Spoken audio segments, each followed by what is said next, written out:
Hello student, myself Abhishek Kumar Gupta. I'm assistant professor in ABS Engineering College Ghaziabad. Special electrical machine के topic को आगे बढ़ाते हुए आज हम डिस्कस करेंगे कैरेक्टरिस्टिक्स ऑफ स्टेपोमीटर। कैरेक्टरिस्टिक्स ऑफ स्टेपोमीटर यानी क्या क्या कैरेक्टरिस्टिक्स होती हैं एक स्टेपोमीटर की, उसको हम जानेंगे। क्लियर। और आज हम एक कैरेक्टरिस्टिक्स को पढ़ेंगे, ठीक है।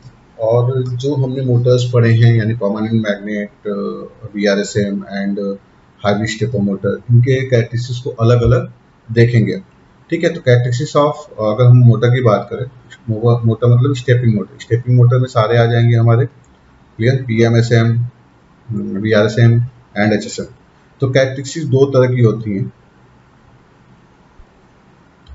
एक आपका होता है torque displacement characteristics, and other one is torque stepping rate. तो आज के वीडियो लेक्चर में जो हम कवर करेंगे वो टॉर्क डिस्प्लेसमेंट कैरेक्टरिस्टिक कवर करेंगे और तीनों मोटर के लिए हम अलग अलग देखेंगे, ठीक है। टॉर्क, स्टेपिंग,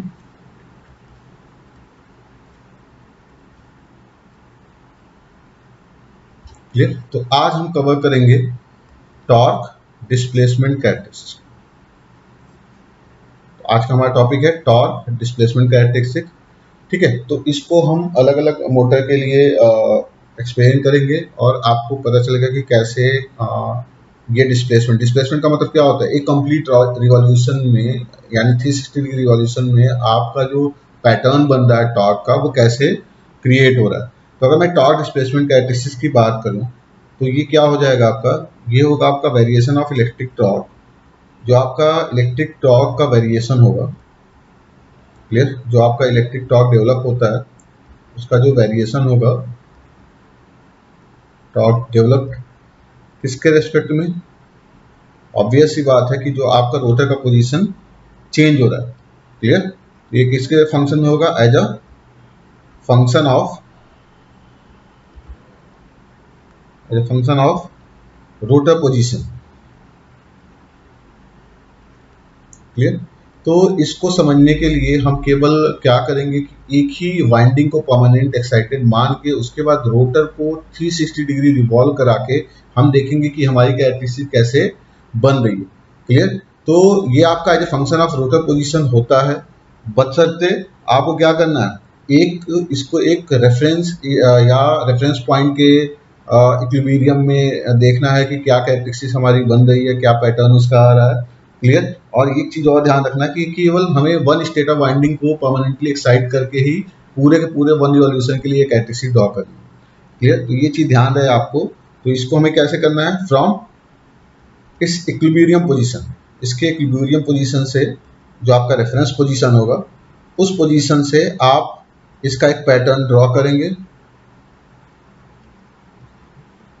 लेकिन हमें ध्यान क्या रखना है, हमें ये ध्यान रखना है कि हमें केवल एक स्टेट ऑफ वाइंडिंग को ही परमानेंटली एक्साइटेड रखना है, यानी with one stator winding etch permanently excited.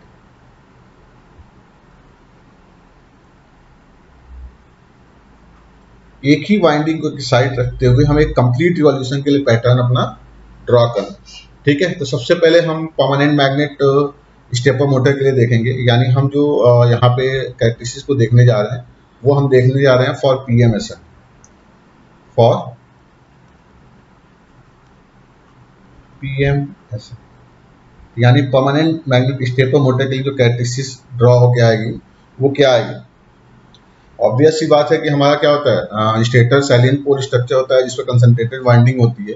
तो अगर मैं परमानेंट मैग्नेट स्टेपर मोटर के केस में बात करूं तो जो हमारा इलेक्ट्रिक टॉर्क डेवलप होगा, जो हमारा इलेक्ट्रोमैग्नेटिक टॉर्क डेवलप होगा, क्लियर, जो भी इलेक्ट्रोमैग्नेटिक टॉर्क डेवलप होगा, इलेक्ट्रोमैग्नेटिक टॉर्क आपका जो भी डेवलप हो रहा है वो डायरेक्टली प्रोपोर्शनल टू होता है स्टेटर MMF। रोटर भी आपका एक परमानेंट मैग्नेटिक मटेरियल का है, तो rotor MMF, clear, into sine theta, clear. यहाँ पे क्या है theta is the angle with respect to the equilibrium position, यानी आपका जो भी रेफरेंस पोजीशन है उसके रिस्पेक्ट में आपका ये थीटा एंगल होता है। यानी अगर मैं यहाँ से देखूँ तो सीधे सीधे मैं ये कह सकता हूँ जो भी मेरा इंटरनल टॉर्क डेवलप हो रहा है, जो भी इलेक्ट्रोमैग्नेटिक टॉर्क डेवलप हो रहा है, वो directly proportional to sine theta है, क्योंकि हम तो सिंगल वाइंडिंग एक्साइटेशन प्रोवाइड कर रहे हैं और वही एक्साइटेशन हम दे रहे हैं। तो एक तरह से क्या हो गया, जो भी इंटरनल इलेक्ट्रोमैग्नेटिक टॉर्क डेवलप हो रहा है वो directly proportional to sine theta हो रहा है। अब जरा हम इसे यहाँ पे समझने की कोशिश करते हैं। पहले तो हम इसको कॉन्सेप्चुअली समझने की कोशिश करते हैं, उसके बाद हम सीधे सीधे ये भी बता सकते हैं कि साइन थीटा के डायरेक्टली प्रोपोर्शनल होता है, तो हमारा कर्व ये आ जाएगा। अब यहाँ पे समझने की कोशिश करो, ये मैंने ले लिया इक्विलिब्रियम पोजीशन, यानी ये मेरा रेफरेंस पोजीशन है। मैं केवल एक फेज ले रहा हूँ, उसी को परमानेंटली एक्साइटेड मैंने कर दिया। क्लियर। अब मैं क्या कर रहा हूँ कि आपका जो परमानेंट मैग्नेट रोटर है उसको मूव करा रहा हूँ, यानी उसके पोजीशन को मैं शिफ्ट करा रहा हूँ। क्लियर। और शिफ्ट कराने के बाद मैं ये देख रहा हूं कि जो भी हमारा टॉर्क डेवलप हो रहा है उसका पैटर्न क्या बन रहा है। क्लियर। जब आपका ये रेफरेंस पोजीशन पे है तो रेफरेंस पोजीशन का मतलब क्या हो गया, ये आपका जो स्टेटर का एक्सिस है, क्लियर, नॉर्थ और साउथ पोल क्रिएट हुए हैं। क्लियर। आपका परमानेंट मैग्नेट का भी नॉर्थ और साउथ पोल आपका प्री डिफाइंड होता ही है। तो इस पोजीशन पे आप क्या है, ये रेफरेंस पोजीशन है, ये इक्विलिब्रियम मोड में है। इक्विलिब्रियम मोड में आपको क्या मिलेगा, आपका जो भी टॉर्क होगा उस टॉर्क की वैल्यू क्या होगी, जीरो के बराबर होगा। क्लियर। क्योंकि इस स्टेटर फील्ड के साथ ही अलाइन हो गया, जैसा कि हमने देखा भी था परमानेंट मैग्नेट स्टेपर मोटर में। तो ये जब स्टेटर के साथ अलाइन हो गया तो जो नेट टॉर्क आपको मिलेगा उसकी वैल्यू क्या होगी, जीरो। क्लियर। अब हम क्या करेंगे, रोटर को मूव कराएंगे। मैंने यहाँ पे रोटर को क्लॉकवाइज डायरेक्शन में रोटेट कराना स्टार्ट कर दिया। जब मैंने इसको रोटर को क्लॉकवाइज डायरेक्शन में स्टार्ट कराना स्टार्ट कर दिया है, ठीक है, यानी देखो यहाँ पे साउथ पोल है ये। क्लियर। अब ये मूव होके 90 डिग्री पे आ गया, अगर मैं सेकंड पोजीशन की बात करूँ यहाँ पे। तो इस कंडीशन में क्या हो रहा है कि जो आपका इंटरनल टॉर्क डेवलप हो रहा है, आपको पता है कि effect always opposite the cause, ये भी आपने पढ़ा हुआ है। और आपका जो मोटरिंग मोड में होता है, जो इंटरनल टॉर्क होता है वो नॉर्थ पोल से साउथ पोल की तरफ हम एज्यूम करके चलते हैं। तो इस वजह से जो आपका इंटरनल टॉर्क डेवलप हो रहा है वो क्या हो रहा है, क्लॉकवाइज एंटी क्लॉकवाइज डायरेक्शन में डेवलप हो रहा है। क्लियर। ये काउंटर क्लॉकवाइज डायरेक्शन में आपका टॉर्क डेवलप हो रहा है। क्लियर। हमने क्या किया है, रोटर को मूव कराया क्लॉकवाइज डायरेक्शन में, जिसकी वजह से काउंटर क्लॉकवाइज डायरेक्शन में आपका टॉर्क डेवलप हो रहा है। ठीक है। जैसे ये 90 डिग्री आएगा, यानी जैसे ही आपका ये 90 डिग्री पोजीशन पे आएगा, उस कंडीशन में आपको क्या मिलेगा, मैक्सिमम टॉर्क मिलेगा। Clear. Theta equal to 90 degree के लिए आपको क्या मिलेगा, टॉर्क मैक्सिमम मिलेगा। लेकिन उसके बाद क्या होगा, देखो यहाँ पे मैंने क्या कहा, theta equal to zero position पे क्या हो गया, टॉर्क की वैल्यू जीरो है। क्लियर। अब जैसे जैसे हम थीटा इंक्रीज करते जाएंगे वैसे वैसे आपका जो टॉर्क डेवलप हो रहा है उसकी वैल्यू क्या होती जाएगी, इंक्रीज होती जाएगी। और थीटा इक्वल टू 90 डिग्री पे आपको मैक्सिमम वैल्यू मिलती है टॉर्क की, यानी टीई मैक्स मिलेगा। Clear. Theta equal to 90 degree पे आपको क्या मिलेगा, जो भी परमानेंट मैग्नेट टॉर्क मिलेगा due to the permanent magnet nature of the rotor, वो आपको मैक्सिमम टॉर्क मिलेगा। और वो लॉजिक इसके पीछे भी है कि आपको जो एवरेज टॉर्क डेवलप होता है वो stator MMF into rotor MMF into sine theta, यानी एक तरह से साइन थीटा के डायरेक्टली प्रोपोर्शनल होता है। तो थीटा की वैल्यू पाई बाई 2 पर आपको मिलेगा, साइन थीटा 1 मिलेगा, वो मैक्सिमम वैल्यू होती है। तो ऑब्वियस सी बात है यहाँ पे क्या मिलेगा, इंटरनल जो टॉर्क डेवलप हो रहा है इलेक्ट्रोमैग्नेटिक टॉर्क, वो मैक्सिमम मिलेगा। क्लियर। अब इसके बाद क्या होगा, बियॉन्ड द 90 डिग्री, जैसे हम 90 डिग्री के बाद जाएंगे तो ऑब्वियस सी बात है कि अगर हम यहाँ पे देखें,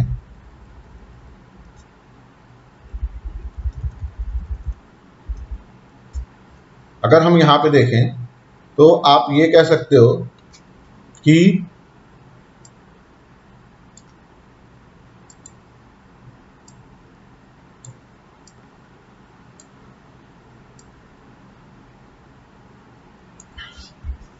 थीटा की वैल्यू, अगर हमने थीटा को इंक्रीज किया फ्रॉम 0 डिग्री, तो थीटा हम इंक्रीज कर रहे हैं तो हमारा टॉर्क भी इंक्रीज हो रहा है। और टॉर्क कहाँ तक इंक्रीज हो रहा है, टीई की मैक्सिमम वैल्यू हमें कहाँ मिल रही है, at theta equal to 90 degree. यानी टॉर्क आपका इंक्रीजिंग नेचर में है। क्लियर। किस रेंज के लिए, जब थीटा की वैल्यू 0 से लेके 90 डिग्री तक हो रही है और 90 डिग्री पे आपको मैक्सिमम वैल्यू मिल जा रही है। लेकिन जैसे ही आप थीटा की वैल्यू ग्रेटर देन 90 डिग्री करेंगे, टॉर्क क्या होगा, डिक्रीज होना शुरू हो जाएगा, क्योंकि आपको मैक्सिमम वैल्यू मिल गई है 90 डिग्री पे, तो ऑब्वियस सी बात है उसके बियॉन्ड क्या होगा, टॉर्क की वैल्यू डिक्रीज होगी। और उसके बाद क्या होगा, जब आप थीटा की वैल्यू 180 डिग्री पुट करेंगे, फिर से क्या हो गया, जस्ट अपोजिट फेज में वो स्टेटर मैग्नेटिक फील्ड के साथ अलाइन हो गए। अलाइन होने का मतलब क्या हो गया, आप इस फॉर्मूले को भी अगर देखो तो theta equal to 180 degree put करोगे तो क्या आ जाएगा वैल्यू, साइन 180 की वैल्यू 0 आ जाएगी। वैसे भी वो स्टेटर मैग्नेटिक फील्ड के अलाइनमेंट में आ गए तो भी आपका टॉर्क की वैल्यू क्या आ जाएगी, 0 आ जाएगी। क्लियर, ठीक है। तो यहाँ पे वही चीज हो रहा है यहाँ पे कि आपने क्या किया, जब थीटा की वैल्यू को आगे बढ़ाना शुरू किया तो अभी भी आपको काउंटर क्लॉकवाइज डायरेक्शन में ही टॉर्क मिल रहा है, और थीटा इक्वल टू 180 डिग्री तक आपको क्या मिलेगा, काउंटर क्लॉकवाइज डायरेक्शन में ही टॉर्क मिलेगा। यानी इस साउथ पोल का पोजीशन यहाँ तक आते आते आपको क्या मिलेगा, ये अगर ये साउथ पोल यहाँ और ये नॉर्थ पोल यहाँ तक आ रहा है तो इस पोजीशन में आपको जो टॉर्क मिलेगा वो काउंटर क्लॉकवाइज डायरेक्शन में ही मिलेगा। लेकिन जैसे ही यहाँ पे आपका ये पोजीशन आता है, क्लियर, 180 डिग्री पे जैसे ही हम आते हैं तो उस कंडीशन में अब क्या हो गया, आपका जो टॉर्क डेवलप हो रहा है उसका जो ओरिएंटेशन है जस्ट अपोजिट हो जाता है।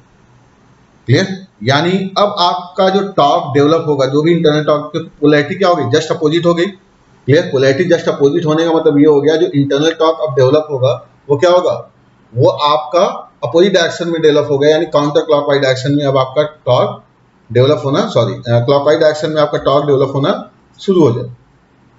क्लियर, जैसे ही आपने थीटा को ग्रेटर देन 180 डिग्री किया, उस कंडीशन में आपका जो इंटरनल टॉर्क है वो क्या हो जाएगा, क्लॉकवाइज डायरेक्शन में रोटेट होना शुरू कर जाएगा। आप यहाँ देख भी रहे हैं, ये आपको क्लॉकवाइज डायरेक्शन में मिला है। ये थीटा इक्वल टू 270 डिग्री का पोजीशन लिया गया है यहाँ पे, ये बताने के लिए कि थीटा इक्वल टू 270 डिग्री पे भी आपको मैक्सिमम टॉर्क मिलेगा, लेकिन ये मैक्सिमम टॉर्क क्या होगा, क्लॉकवाइज डायरेक्शन में, जबकि ये काउंटर क्लॉकवाइज डायरेक्शन।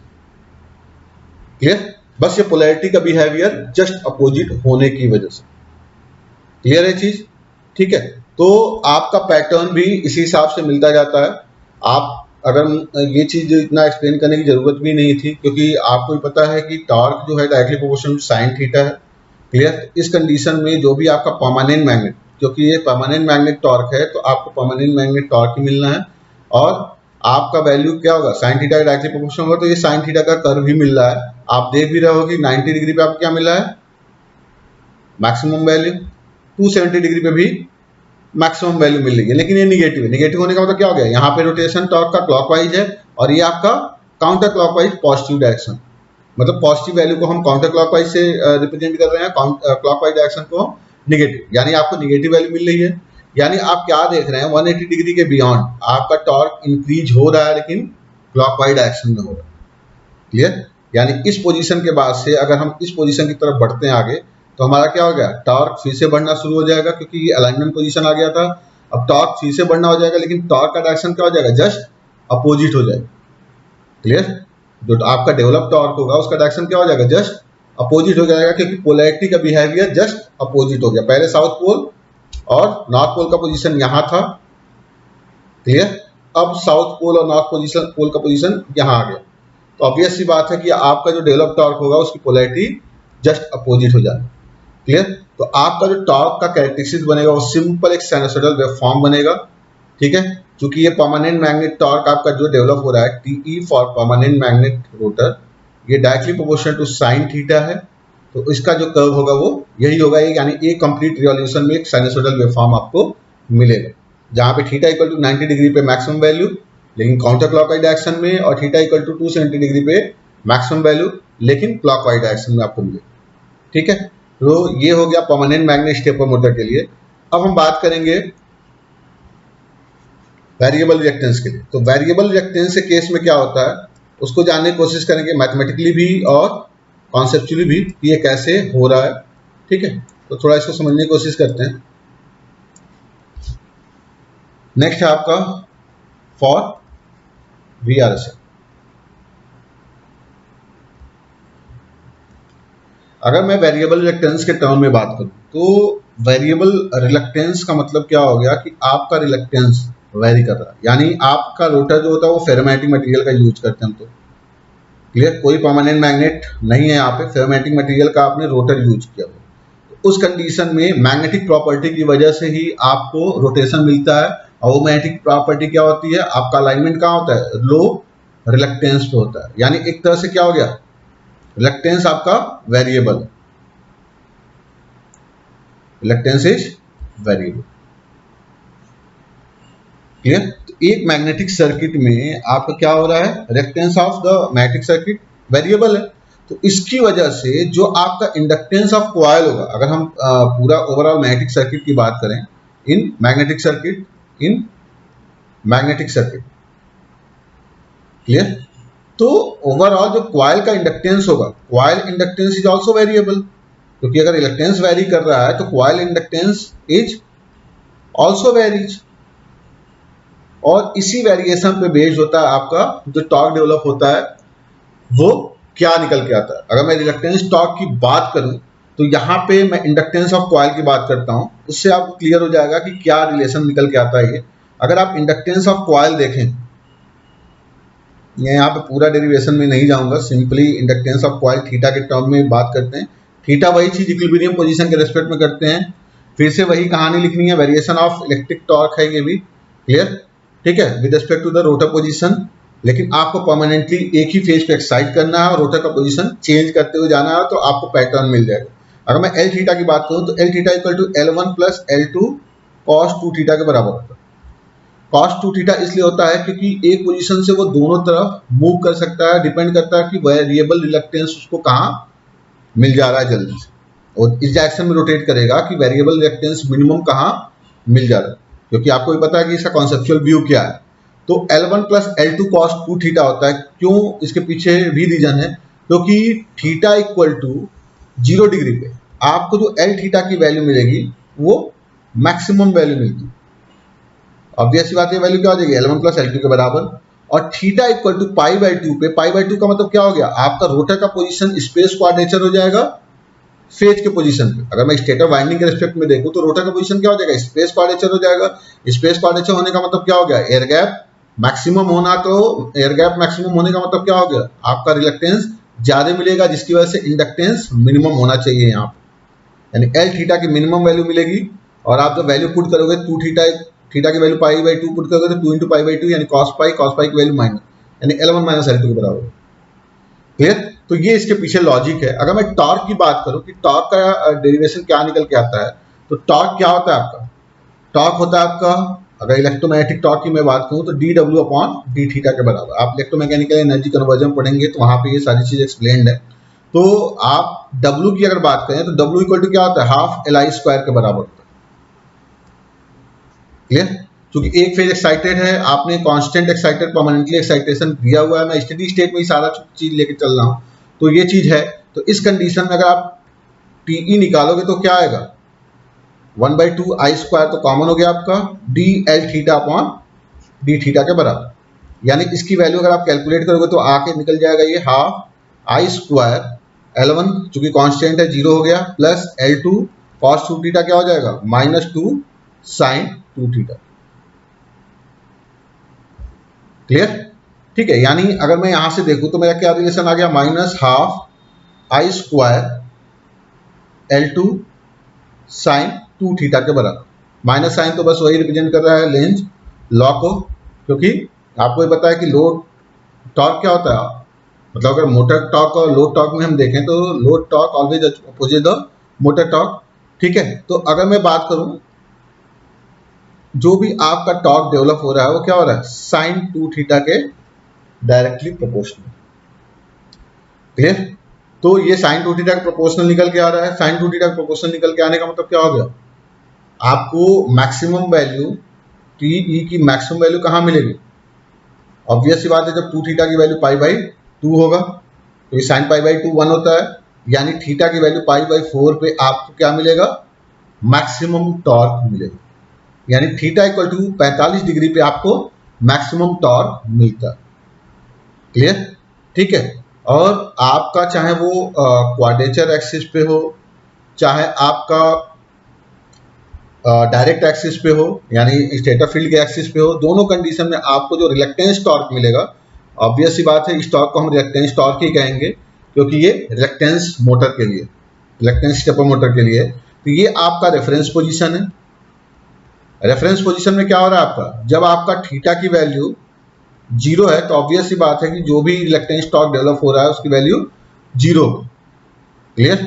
जब आपका एक क्वाड्रेचर एक्सिस पे शिफ्ट हो रहा है रिलक्टेंस, क्लियर, तो इस कंडीशन में आप क्या देखते हो, आपका जो टॉर्क मिलेगा, क्लियर, अभी क्वाड्रेचर एक्सिस पे हो गया तो इस कंडीशन में भी अगर आप थीटा इक्वल टू π/2 पुट करते हो तो इस कंडीशन में भी आपको जो वैल्यू मिलेगी, यानी थीटा इक्वल टू 90 डिग्री के लिए जो वैल्यू मिलेगी टॉर्क की, वो भी आपकी 0 ही मिलेगी।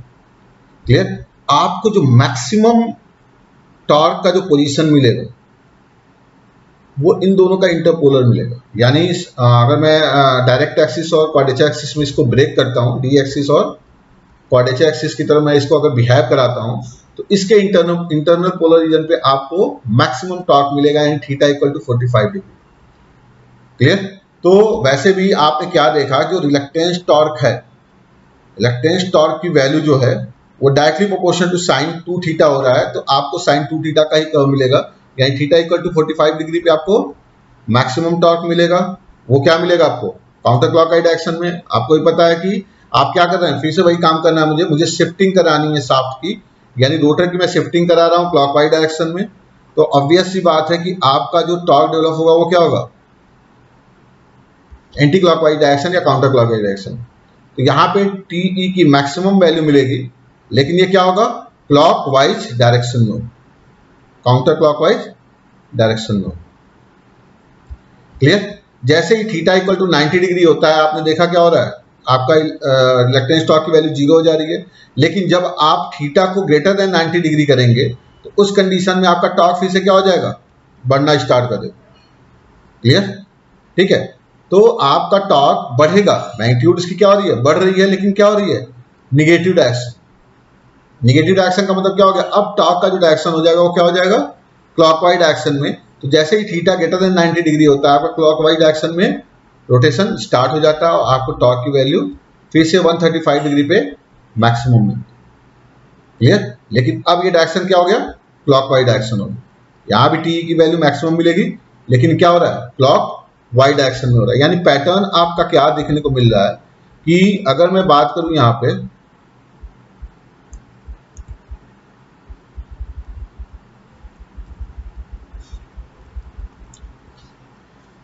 पैटर्न क्या देखने को मिल रहा है कि आपको टीई की मैक्स वैल्यू मिल रही है थीटा इक्वल टू 45 डिग्री पे। क्लियर। यानी और टीई की वैल्यू 0 मिल रही है आपको, टी इक्वल टू 0 मिल रहा है, थीटा इक्वल टू 0 डिग्री पे। क्लियर। और टी की वैल्यू मिल रही है 0 आपको, थीटा इक्वल टू 90 डिग्री। यानी टीई की वैल्यू आपकी पॉजिटिव है। पॉजिटिव होने का मतलब क्या हो गया, काउंटर क्लॉकवाइज डायरेक्शन में आपका रोटेशन हो रहा है। कहां से कहां तक, जब थीटा की वैल्यू 0 से लेके 90 डिग्री के बीच में। लेकिन टी की वैल्यू आपको निगेटिव मिल रही है, कब, काउंटर क्लॉकवाइज डायरेक्शन की बजाय आपका रोटेशन क्या हो गया, क्लॉकवाइज डायरेक्शन में हो गया, एंड थीटा की वैल्यू 90 से लेके 180 डिग्री के बीच। ऐसे ये कंप्लीट रिवॉल्यूशन यानी 360 डिग्री के लिए आपको दो कर्व मिल जाएंगे। क्लियर। ये आप यहां से भी सीधे सीधे बता सकते थे, आप यहां से सीधे सीधे ये चीज निकाल भी सकते। आप चाहो तो एक्सप्लेन करो कि थीटा इक्वल टू 45 डिग्री पे आपको मैक्सिमम टॉर्क मिलेगा, फिर थीटा इक्वल टू 90 डिग्री पे आपका टॉर्क 0 होगा, फिर आप जब थीटा को ग्रेटर देन 90 करेंगे तो आपका टॉर्क की वैल्यू, टॉर्क का मैग्नीट्यूड बढ़ेगा, लेकिन निगेटिव डायरेक्शन में, यानी क्या हो गया, यहाँ पे आपका क्लॉकवाइज डायरेक्शन में रोटेशन मिली। क्लियर। ठीक है। तो मेरे ख्याल से आपको क्लियर हुआ होगा कि आपका वीआरएसएम में क्या पैटर्न बनता है, और यही आपकी टॉर्क डिस्प्लेसमेंट कैरेक्टरिस्टिक्स होती है with respect to the angle. Clear. एक कंप्लीट रिवॉल्यूशन यानी 360 डिग्री के लिए हम कर्व ड्रॉ करते हैं, इस चीज का आप ध्यान रखेंगे। क्लियर। ठीक है। तो यहाँ पे जो आपको अनस्टेबल पॉइंट, अगर मैं चलो अनस्टेबल स्टेबल पॉइंट की बात मैं आगे चर्चा करूंगा। अभी फिलहाल हम नेक्स्ट फेज में बढ़ते हैं। नेक्स्ट है हमारा हाइब्रिड स्टेपर मोटर।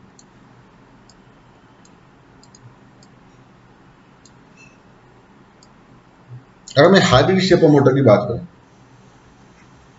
फॉर